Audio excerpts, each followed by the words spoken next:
नमस्कार, मैं Shreya. Digital India news में आप सभी का स्वागत है। बढ़ते आज की खबरों की ओर। स्टालिन का विजय पर हमला, बोले जोकर कैबिनेट चला रहे तमिलनाडु। उदयनिधि स्टालिन की हिरासत को लेकर तमिलनाडु की सियासत गर्मा गई है। डीएमके प्रमुख एमके स्टालिन ने मुख्यमंत्री थलापति विजय पर तीखा हमला बोलते हुए सरकार को जोकर कैबिनेट बताया है। उन्होंने आरोप लगाया कि कावेरी जल विवाद जैसे अहम मुद्दों से ध्यान भटकाने के लिए उदयनिधि के तंजावुर ले जाकर हिरासत में लिया गया। स्टालिन ने कहा कि विजय जनता से किए वादे पूरे करने के बजाय रील्स क्रिएटर बनकर घूमने में खुश है। उन्होंने उदयनिधि और प्रदर्शन के दौरान गिरफ्तार किए गए डीएमके कार्यकर्ताओं की रिहाई की मांग की है।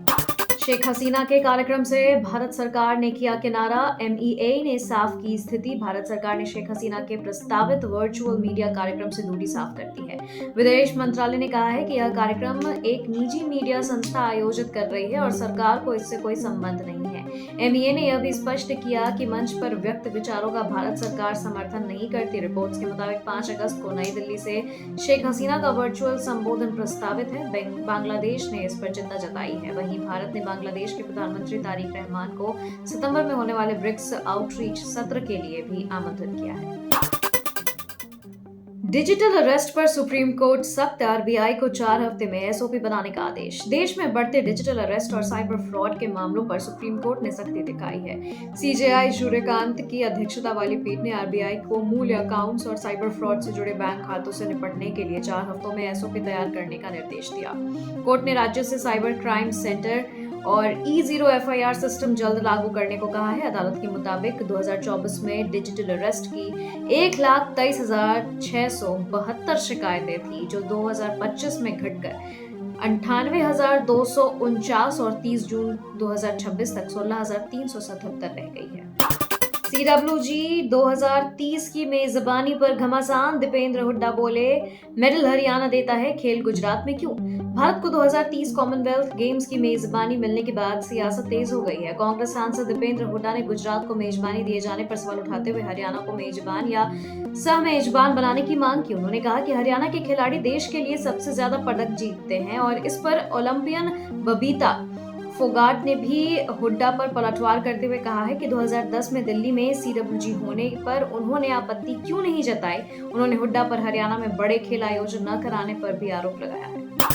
आसाराम को अस्पताल में भर्ती करने की जरूरत नहीं। एम्स ने सुप्रीम कोर्ट को बताई बीमारियां। दुष्कर्म मामले में उम्र कैद की सजा काट रहे आसाराम की स्वास्थ्य रिपोर्ट एम्स ने सुप्रीम कोर्ट में पेश की है। रिपोर्ट के मुताबिक फिलहाल उन्हें अस्पताल में भर्ती कराने की जरूरत नहीं है, लेकिन 24 घंटे प्रशिक्षित केयर गिवर्स की निगरानी जरूरी है। आसाराम कोरोनरी आर्टरी डिजीज और ऑस्टियोपोरोसिस, क्रॉनिक हाइपरटेनोमिया जैसे कई सारी बीमारियों से जूझ रहे हैं।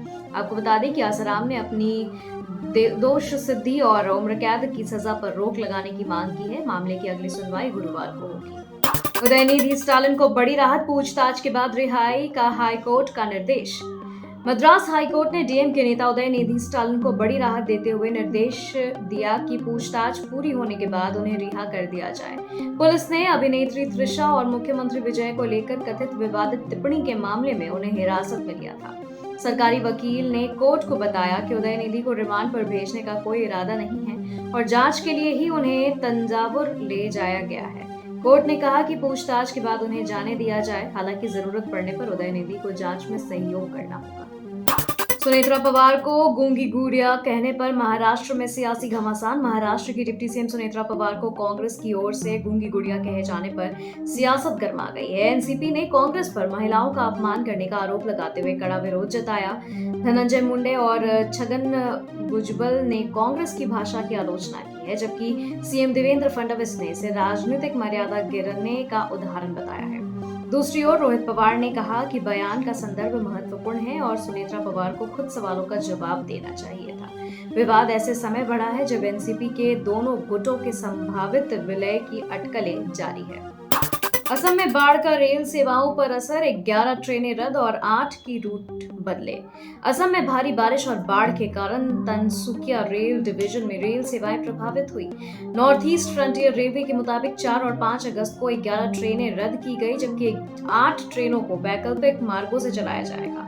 नागालैंड एक्सप्रेस की कुछ सेवाएं मरियानी जंक्शन तक सीमित रहेंगी। रेलवे ने यात्रियों से यात्रा से पहले एनटीएस पर ट्रेन का स्टेटस जांचने की अपील की। यात्री हेल्पलाइन नंबर 139 पर जानकारी ले सकते हैं। सुनेत्रा पवार को चुनाव आयोग का पत्र, एनसीपी संविधान में बदलावों के मांगे दस्तावेज। चुनाव आयोग ने एनसीपी के राष्ट्रीय अध्यक्ष सुनेत्रा पवार से पार्टी संविधान में किए गए बदलावों से जुड़े जरूरी दस्तावेज और प्रस्ताव मांगे हैं। आयोग के मुताबिक 26 फरवरी 2026 के राष्ट्रीय अधिवेशन में केवल अनुच्छेद 18(1) में संशोधन का जिक्र है, जबकि पार्टी ने अन्य अनुच्छेदों में भी बदलाव किए। इनके समर्थन में प्रस्ताव आयोग को नहीं मिले हैं। फिलहाल आयोग ने कोई अंतिम फैसला नहीं दिया है। हालांकि दस्तावेज पेश नहीं होने पर एनसीपी की राष्ट्रीय कार्यकारिणी पदाधिकारियों की नियुक्ति और सुनेत्रा पवार के अध्यक्ष पद की वैधता पर सवाल उठ सकते हैं। एक छाते के नीचे दिखे यूपी के दोनों डिप्टी सीएम केशव मौर्य ने सपा पर बोला हमला। उत्तर प्रदेश के डिप्टी सीएम केशव प्रसाद मौर्य और ब्रजेश पाठक एक ही छाते के नीचे चलते नजर आए। मौर्य ने वीडियो शेयर करते हुए लिखा कि यूपी के सुनहरे भविष्य के लिए कदम मिलाकर चलना होगा। वहीं उन्होंने विधानसभा में हंगामे को लेकर समाजवादी पार्टी पर निशाना साधते हुए कहा कि अगर उसका काम शोर शराबा और सदन बाधित करना है तो पार्टी का नाम हल्ला गुल्ला पार्टी रख लेना चाहिए। मौर्य ने सपा पर भगवान राम के नाम को लेकर के भी हमला बोला। अखिलेश यादव भी दोनों डिप्टी सीएम पर लगातार निशाना साधते रहे हैं। खबरों के सिलसिलों में फिलहाल इतना ही। बने रहे डिजिटल इंडिया न्यूज के साथ। नमस्कार।